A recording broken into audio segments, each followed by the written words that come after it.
energy in the game. So I think the key is to try to achieve some level of consistency, and that make that happen in the game and make that translate into the game. And again, there's no magic wand. The only thing you can really do is address it, combat it, and really challenge the guys to do it. When over the years, I think we've learned this from most coaches. When coaches say, "We talked about this," a lot of times that's not "we talked about that." That's the coach. We understand that. We get that. And this may be a better question for John Moran when he gets up here and for the other guys when we get a chance to talk to them.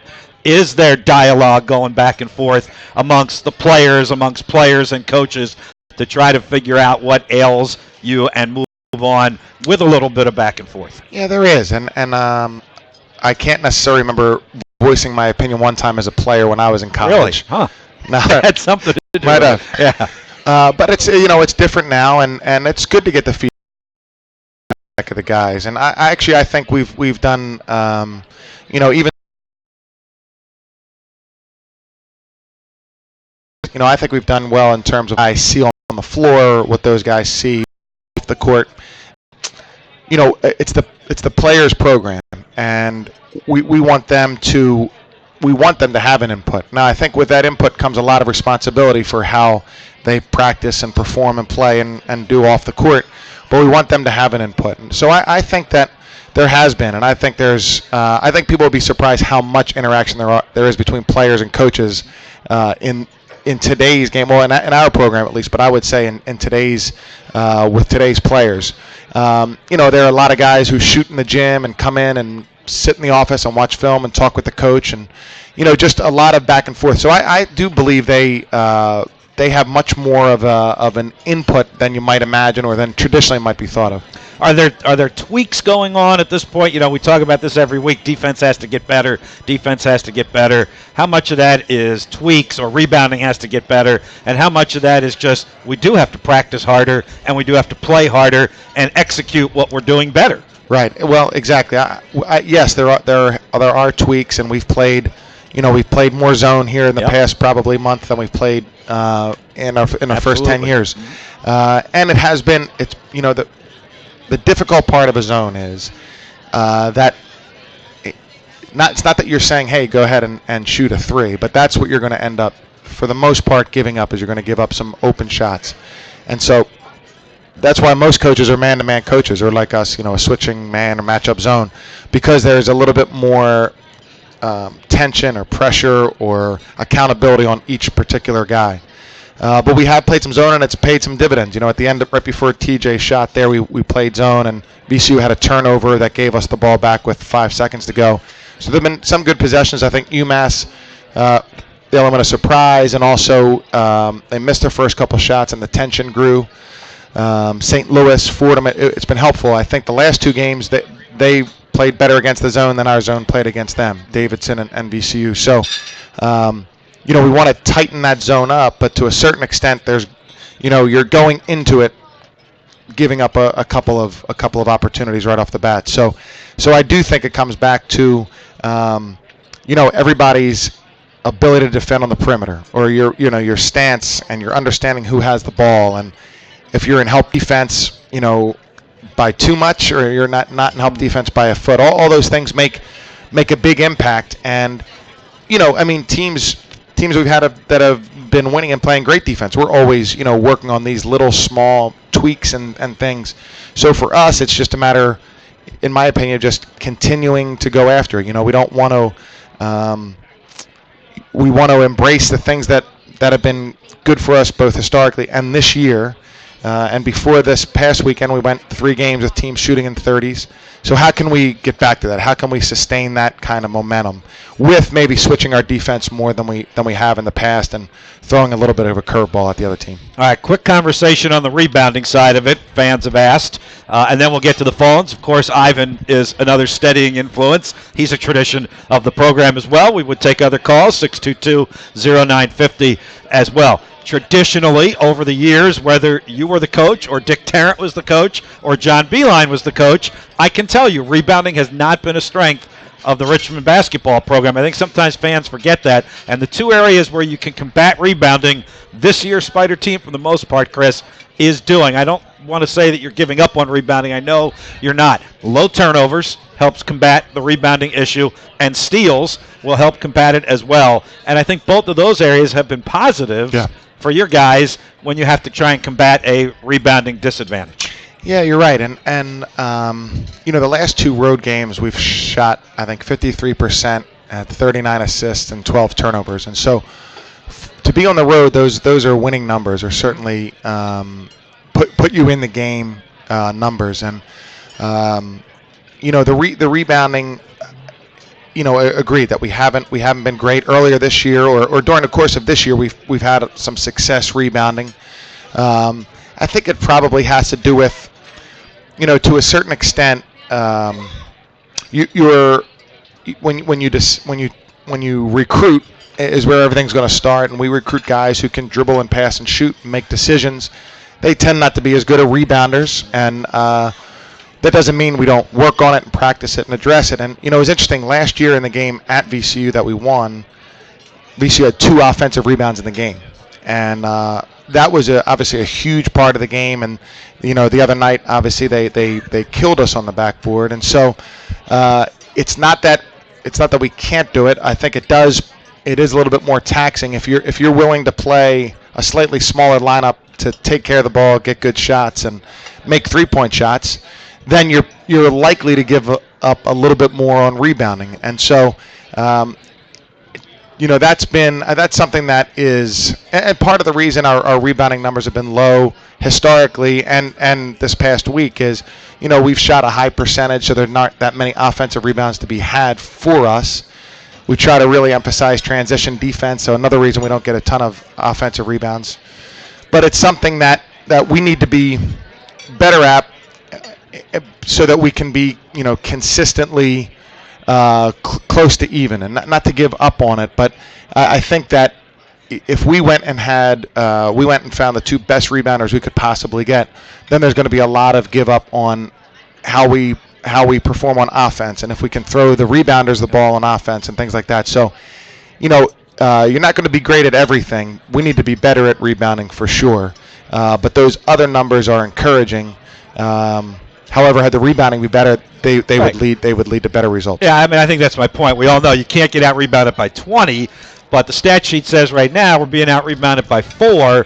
But the turnover margin is plus a couple, and the steal ratio is plus a couple, and you're making up for it. So there are ways to combat it, which on many nights we've done. Friday was not one of those, sure, obviously. Exactly. All right, good conversation. Ivan, keep it going. You're up at 622-0950. This is the Spider Sports Line from Joe's in Bonaire. Ivan's next, and then John Moran, who's been patiently waiting, will join us here at the head table. Ivan, go ahead. Hey, Bob. Hey, Coach. How you both doing tonight? Doing well, Ivan. Thanks for calling. Thank you. I just want to say, that VCU game and the Davidson game, I really thought we were going to win both of those games because we were playing so good, and I really thought those were 2 they were right in our grasp. And I really think I agree with you that our defense has got to just hunker down some and just try to remember that when you have the lead, just to keep pushing it on them, and you can wear your opponents out. Yeah, no, I agree, Ivan, and I felt really good, in watching the tape, in terms of our, moving the ball, getting good shots, getting the right people the ball, throwing the ball inside. I think all those things were really, really positive offensively, and the problem would be that there aren't enough positives to point to defensively, and it's, again, something we've been tirelessly working on and addressing and working to get better at, but it has gotten us some good results. It just hasn't been consistently, not enough consistent results that are positive in terms of just stopping teams when we need to. I know, because I really believe it's up to the players to get it in their heads. Once you get the lead, just keep doing what you did to get the lead, and just play the bet and wear your opponents down. Yeah, I think that is a big part of it. I think when you do have the lead, certainly it's natural to maybe want to take a step back or go a little bit slower. And I think you're right. Staying as aggressive as possible is the reason you had the lead, and that's gonna be the best for the result for the remainder of the game. What what can you tell us about, you got GW again this week, and one other question I want to ask, do you see any changes, in conference affiliations going around, or heard of any, like people joining the A10 or leaving the A10, and what can you tell us about your games this week? Well, GW is really, really a good team. I mean, we were putting the scouting report up today, and they start, 6-6, 6-8, 6-9, 6-9. So really, really a big team, a team that really rebounds well, and but has some good outside shooting, some good interior players, a lot of experience, 3 seniors, and a transfer from Wake Forest who's a junior, so an experienced group.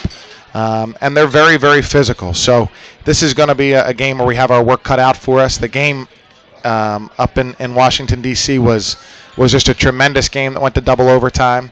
And we'll just see. I mean, I think we'll be ready and we'll be excited to play a home game.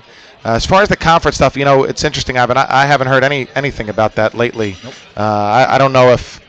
I think for the bigger conferences, the only thing I hear is maybe the Big 12 will expand to get to 12 teams because they have 10 currently. But I haven't heard any particular schools or anything about the A10 at all. All right, all right. Good luck in your games this week, Coach. Thanks. I didn't mean to cut you up, but I want to get a break in. We're running a little behind. John Moran, I want to get him up here and talk with him. One of the Spider seniors. You know the story. Senior walk-on. Scored his first career points in the first half of the St. Louis game a couple weeks ago. We'll talk with John when we come back in just a moment. We're Joe's in Bon Air. You're listening to the Spider Sports Line on ESPN 950, Sports FM 100.5, and the Spider IMG Sports Network, powered by Ace Electric. Have you been dreaming about a new deck, screen, porch, or room addition? Make it doesn't just build decks. Of course, we can build your new deck or renovate your old one, but we also build beautiful screen porches, open porches, sunrooms, and other room additions, and have been for over 25 years. We can design it, build it, and turn your dream into reality. Visit Atadec on the web at atadec.com or call 285-4239 today. That's 285-4239 for additions and decks by Atadec. Hello, Spider Nation. Bob Black here. As the voice of the Spiders, I see day in and day out what it takes to get ahead of the competition. UPS's team of experts is no different. They offer the tools, advice, and insights to help your small business stay on point. Visit ups.com/startups to find out more. UPS, official logistics company of Richmond Athletics. U of R's Chris Mooney. VCU's Will Wade. 2 coaches squaring off to settle the debate once and for all. Who is the best cooking basketball coach in the RVA? Find out Thursday, April 21st at 6 p.m. during the 4th annual Coaches Cook-Off at the Science Museum of Virginia. Get your tickets today and support the Spiders, Coach Mooney, and Max's Positive Vibe Cafe's training program for people with disabilities. Enjoy hors d'oeuvres, drinks, and fun while finding out who's the best cooking coach in the kitchen. Tickets for the 4th annual Coaches Cook-Off are available online at PositiveVibeCafe.com or at the Positive Vibe Cafe. Get yours today. It's the best part of Monday. Talking Richmond basketball with Coach Mooney and his special guest. This is the Spider Sports Line, live from Joe's in Bon Air on ESPN 950 and Sports FM 100.5. Skip pass cross court, Terry Allen fakes the 3, drives back to John Moran, and Moran hits a 3 from the right wing. John Moran's first Spider points. It's a 3-ball from the right side. Welcome back to the Spider Sports Line. As I said to John on our post-game show that night in St. Louis, I think the broadcasters were as excited about him scoring as the players and the coaches and anybody else. It was one of those feel-good moments when John knocked down that 3-pointer, and the Spider Senior joins us at Joe's in Bon Air tonight. John, thanks for spending some time with us, and again, congrats on what I know was quite a highlight for you. Thank you for having me. Yeah, for John Moran. All right. Take us back through the scenario. I know we've talked about it a couple times already, and I think one of the keys to the whole deal is that it didn't come with 8 seconds to go in a 25-point game. It actually came in the first half of a game in which the Spiders were trailing and rallied to win the game in large part because I think you sparked them not only with that bucket, but with your entire play in that game. So take us through you getting into the game the first time, then you got in the second time when you knocked down the shot. Yeah, I was leading up to that game, the practices leading up. I was getting in some reps with the first and second team, and I felt confident. Confidence was growing. Making good plays on defense, making good plays on offense, and when the time of the game, I just had to be locked in on the bench, like every timeout, be in the game, listening, talking on the bench to the guys on defense, just always being ready for that moment, just if I get put in or not. And the first time I got called to put in, I remember my first possession on defense, I messed up. I tried to recover. They didn't score, thankfully. A little bit later, in the first time I was in, I got hit in the face, got an offensive foul call on the other guy, so that kind of got me into the game a little bit. Got out, and then the next time I went in, a lot more confident. Defense, I was aware, and we were running a play. Dion skipped it to Terry. Terry had a lot of attention going to him. He drives and kicks it to me, and I just felt confident to take a shot. And after it went in, I remember running back on defense, and I just saw our bench going crazy, and that was a really cool moment. Yeah, it was not only personally a cool moment, but I do think it helped the team come back from that deficit and eventually win the game as well. Is that in some way why you've been doing this for the past 4 years, to get to a moment like that? I've been doing this for the last 4 years just because I love basketball, and I love Richmond basketball, and whether I scored points or never scored, never got in, it wouldn't have mattered to me. I love being a part of this program, and the fact that was able to happen, the fact that I was able to score in that situation was icing on the cake. Chris, what did you see in John in the practices that have led up not only to the St. Louis game, but he had played a few minutes in a couple of games before that as well? What were you seeing that gave you the confidence to put him in that situation? Well, John has he'll be a little modest, but I can tell you that part of our defensive problem is that John Moran has scored so many points on the scout team. This is true. Has scored so many points on the scout team against us that it's been a little bit deflating each day. So we took him off the scout team, and but he's been just terrific. I mean, from the workouts in the fall all the way through, he's been very, very, very good, and he's just improved his game so much, and his confidence level and his understanding of what we're trying to do and his ability to shoot and pass. That's not the last game he's going to get in, and I think he'll get in on Wednesday night and play, and I think it not only gets the guys,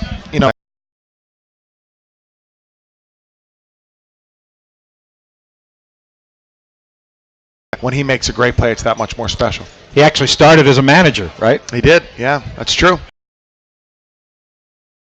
What transformed John between practice player status to the point that you've gotten to now? Take us kind of a little bit through that process. What your mindset? I've been a fan. I've been playing basketball pretty good in school years for playing basketball, but I never wanted to give up.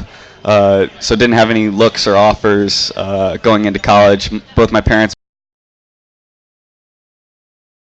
went to Richmond, and I knew how good of a school it was, and I wanted to be a part of Richmond and be a part of the program. A couple weeks into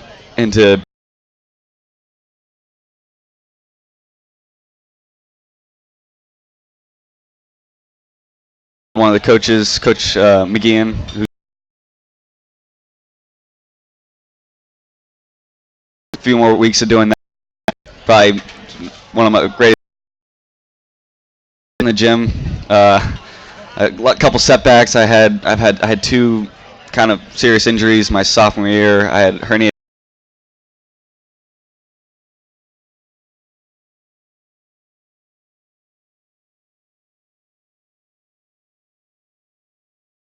here today. Absolutely, we're glad to have you.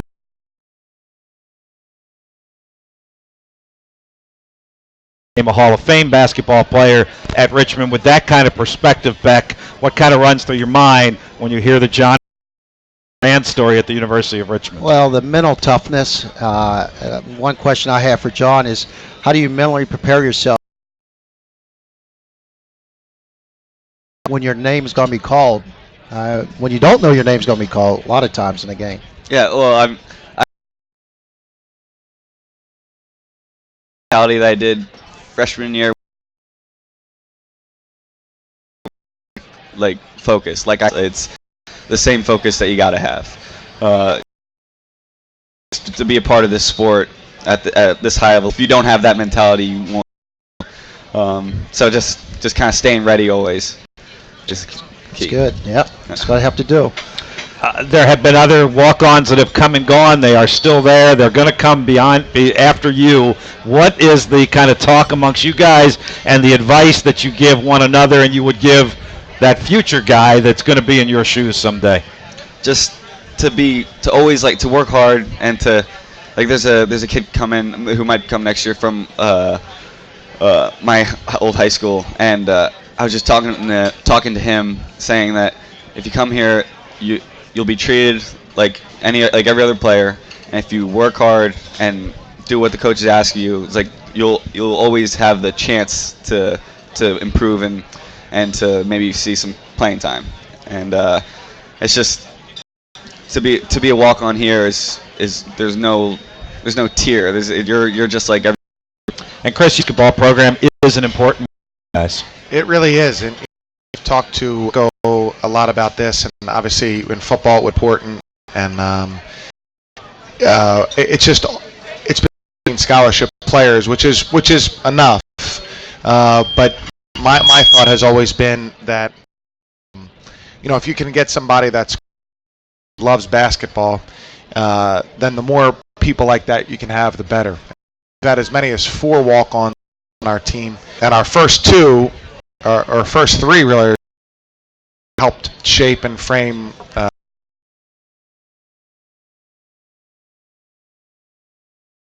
to me personally and to our program to have just more.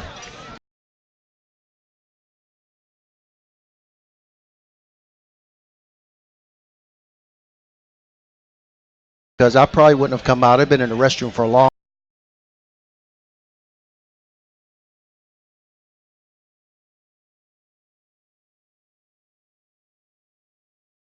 The managers have any extra responsibilities to take care of the players other than.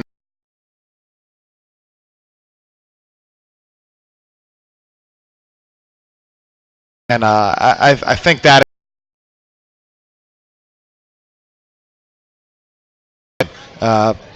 to me that's extremely positive because of the.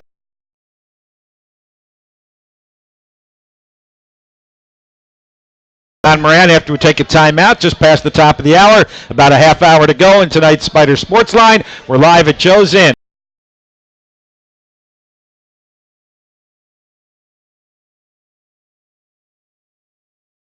On the Spider IMG Sports Network, powered by Ace Electric. Inn Bon Air is proud to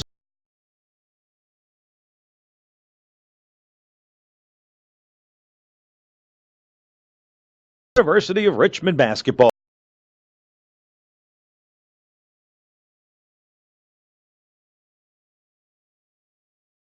For the live broadcast of the Spider Sports Line, featuring head coach Chris Mooney and player guests. And remember,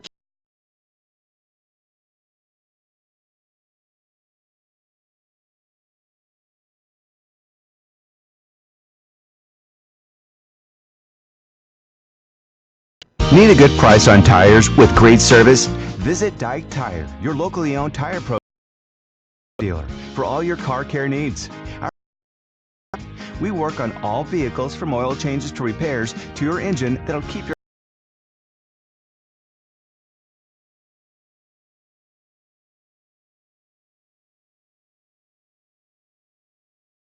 Fortunately, I was diagnosed early, and when caught early, it's treatable.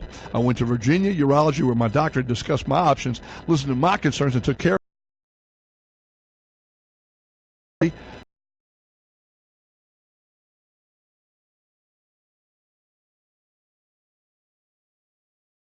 The Spider Sports Line, live from Joe's Inn, Bon Air. Once again, here's Bob with Coach Mooney on ESPN 950 and Sports FM 100.5.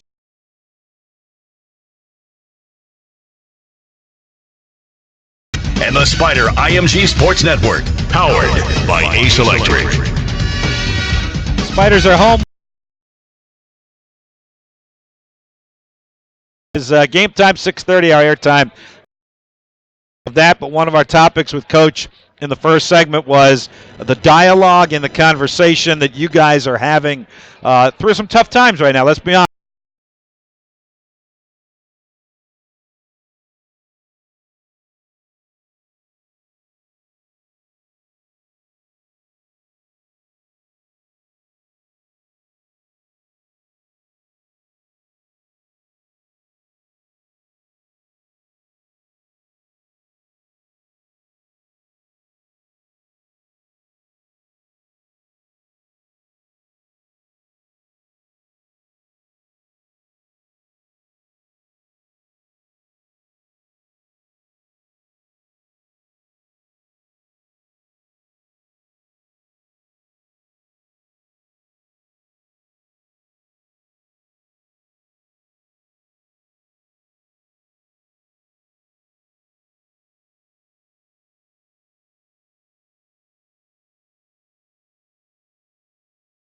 Won a lot of games, but they didn't win them all. There were some losing streaks along the way.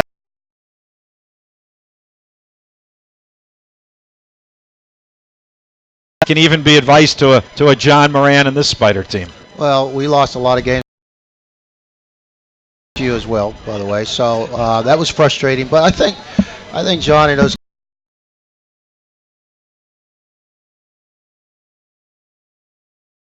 player, when you're a student athlete, everyone's trying every single day. It's not like they're not out trying and doing the. A lot of times in the league right now, they play. A lot of people know how to scout certain players and certain teams a lot better than others. And then when you get in a game like that, and a lot of things happen. So you can get it caught up into really not execute like you want. So I think from those guys' standpoint, they must stick together. That's the biggest thing. Must stick together. And he said it best. You got to communicate. Coaches know what they want to do, what you guys want to do, but you guys together have to communicate. And I think we talked about VCU this last year when they beat the Spiders beat them at VCU.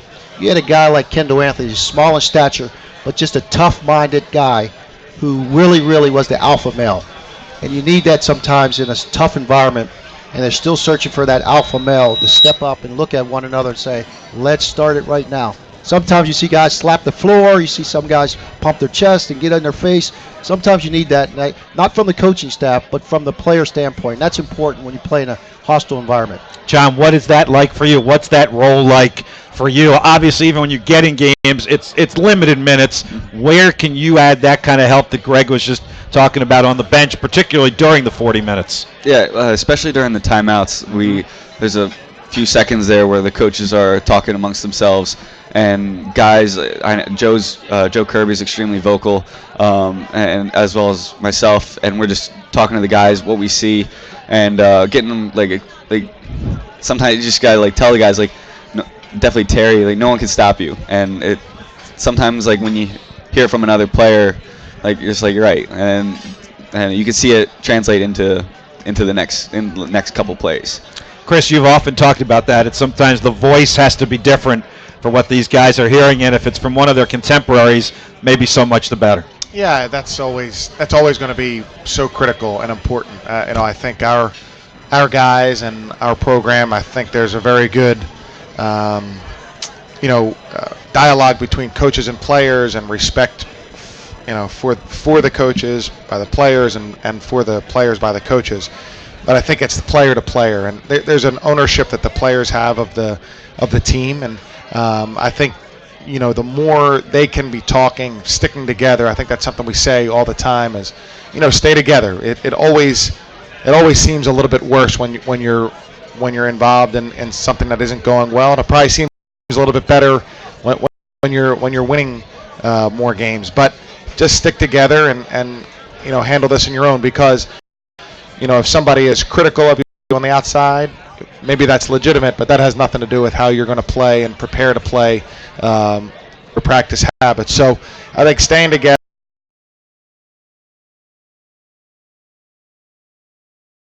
Great games of the year. One of the great performances and victories for the Spiders came in the double overtime. How much games I was a part of since I've been just tough. It was just and by both teams. I think they're known as a very tough team, and I think that we matched their toughness in that game very well. Guys got into foul trouble. Definitely, I mean, 2 overtimes. That's a given. And it was kind of cool that I was able to. I was in the last 40 seconds of that game. To see that, like the stats sheet being how high scoring, how intense the game was, and the fact that I was in that box score was pretty cool. 0+. That's right. Box score. They didn't even give you the 1 minute. It's up to you to determine. Yeah, 0+ in that box score. How fast has all this gone for you these past 4 years?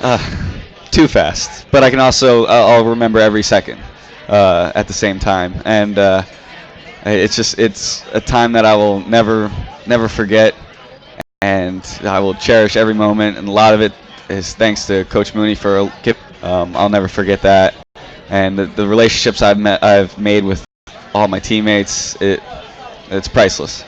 What will the next few weeks be like, however long it goes, and there will be a last home game in there at some point as well for you, and how much have you observed that as well from your fellow seniors, from Dion and Trey and Terry?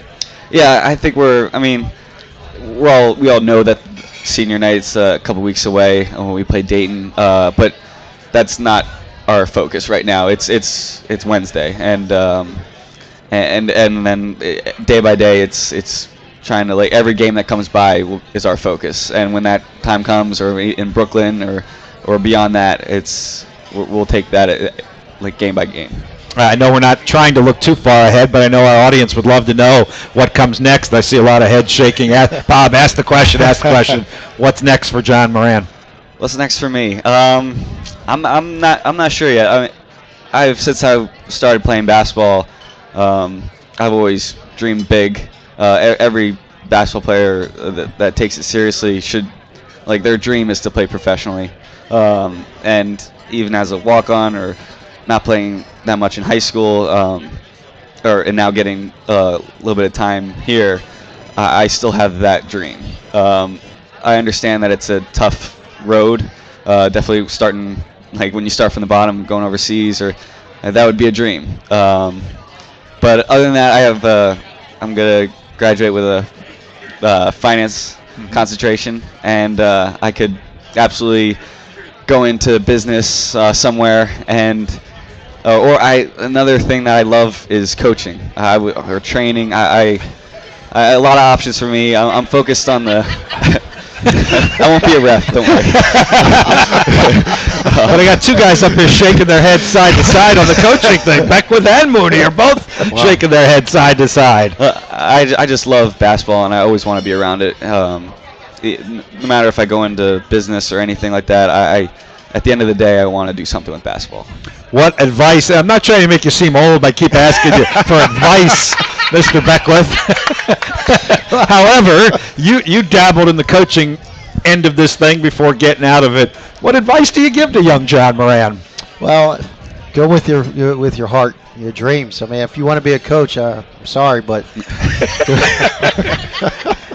do it. Seriously, if you want to do it, I think you can definitely be a good coach. I learned a lot from Coach Mooney and his staff, and I think you'll be well prepared to get in that profession, although we would kind of push you away from it. But, and you're from Eastern PA, correct? Yes, it's a good thing. Yeah. Well, I don't know about that, but you're outnumbered at this table, Beck. I can tell you that.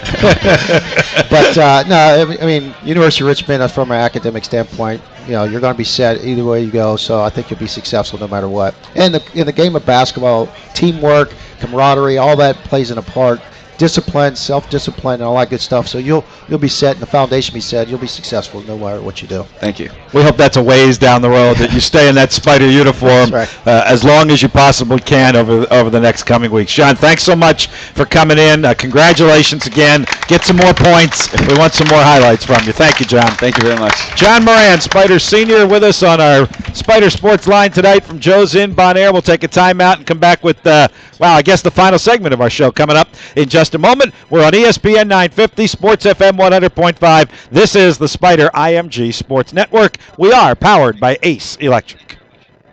To Jen's perfect car. You may be a one CarMax car needle in our 40,000 CarMax car haystack, but we'll find you. You're a 4-door, 4-wheel drive with a, quote, bomb-ass stereo, all calm, and you will become Jen's car. That is, once she decides whether you're teal or turquoise. CarMax. So, you have good gas mileage. You can't hide from us, you rare vehicular unicorn. We'll track you down on CarMax.com.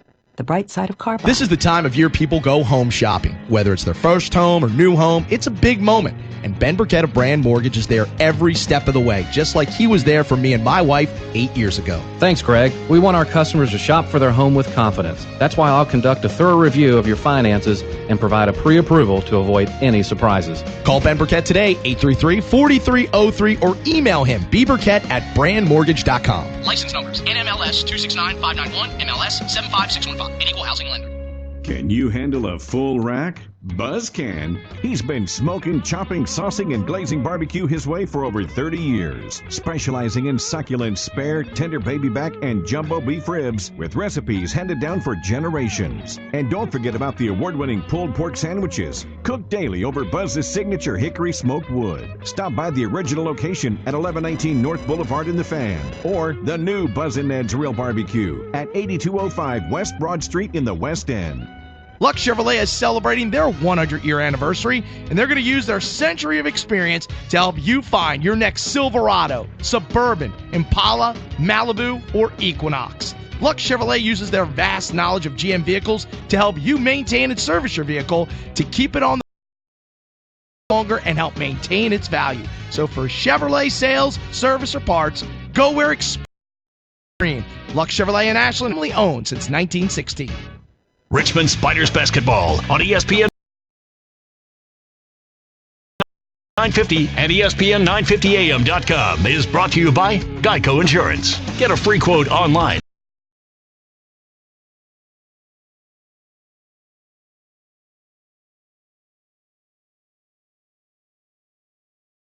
And the Spider IMG Sports Network.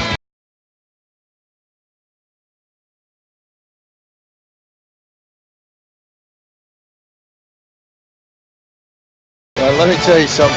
That was an impressive play. So I figured we'd try and get a little good karma going. That's the whole reason.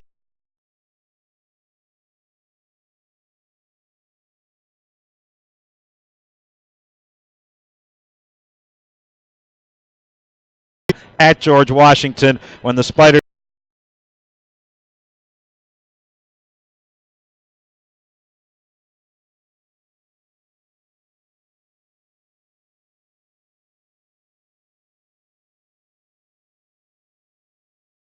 there's a grit, there's a satisfaction of quieting allow at the end of the game. Yeah, definitely. I think, when we were going into that game, we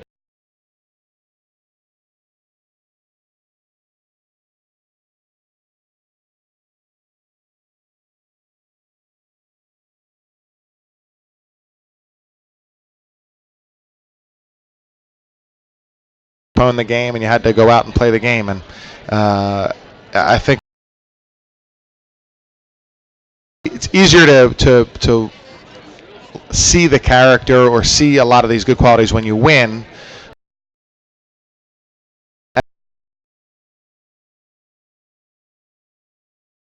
A team that, they don't hide the fact that they're going to try to pound,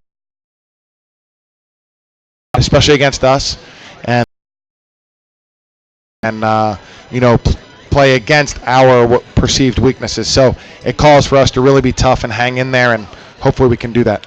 They won by 40 yesterday, I think. They won like by that. a lot yesterday. It was close to that. Yeah. Against LaSalle, how much more does that open your eyes, or did you not really need that to happen to know what's coming on Wednesday night? Yeah, I think we have a good idea what's coming. They shot the ball extremely well, and so I think, if they played LaSalle at home, 8 to 10 times, they'd win a vast majority of those. But then they shot, I think they were 10 for 12 from 3 at the half, and so that's really going to be difficult on any opponent that they play. And of course, the game was kind of over pretty early. So, we need to. The game here last year was a really tight, hard-fought game, really low scoring.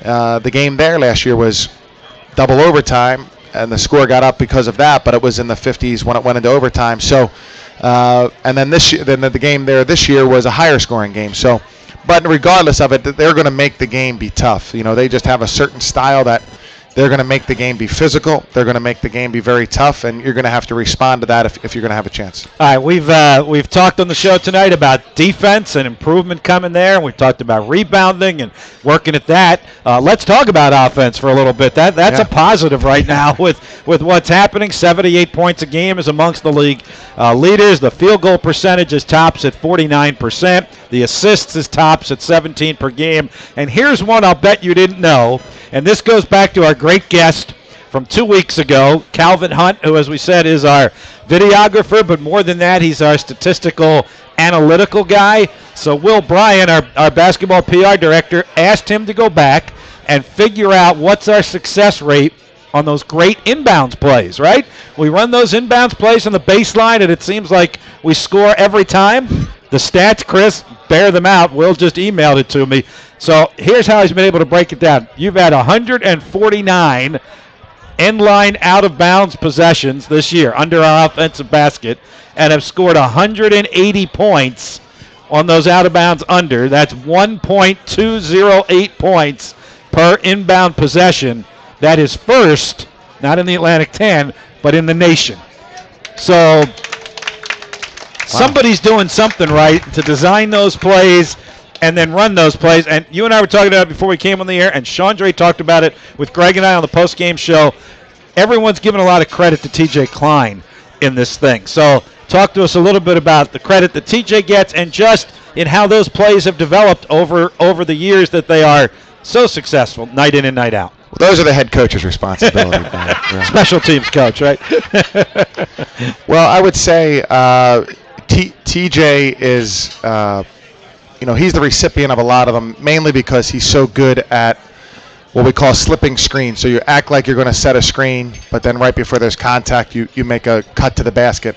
And not only is he good at that, but he's great at catching the ball and in one motion putting the ball in the basket. And so, that's probably the best reason. I think secondly, Trey has been the primary inbounder, and because of the confidence he's developed in TJ and because of his own experience and understanding of the game, he has really been able to throw a lot of those passes, be patient enough, but be aggressive enough to make those. And I think we've been able to make some adjustments and some tweaks because we've been successful. So, once you're successful at something, the other team makes a change, and then you can go and make that change. And when you're ahead of the cat and mouse, that's usually the best place to be. So, we've made a conscious effort probably over the last 4 or 5 years to be really good at those special teams type plays. We've changed probably actually the year Butler was in the conference. We changed how we guarded out of bounds underneath plays, and since then we feel like we've been very good defensively and also been pretty good offensively. So, but I can tell you that we've worked at it. I think there are some teams, some programs. When I played, we never did out of bounds play in practice in 4 years, and so there was no emphasis on it, and we emphasized other things. We're good at other things, but not that. We've emphasized it and gotten to be pretty good at it. It's something hopefully we can continue to be good at. Here are the bottom line numbers: 73 for 117 from the field on out-of-bounds plays for the Spiders this season. So that's 62% on the out-of-bounds under, and score 58% of the time on them. So those are really, really good. No, I don't know why other teams wouldn't concentrate on doing that. You're getting points that way. And a lot of out of bounds are coming from the baseline as opposed to the sideline anyway. Yeah, it's true.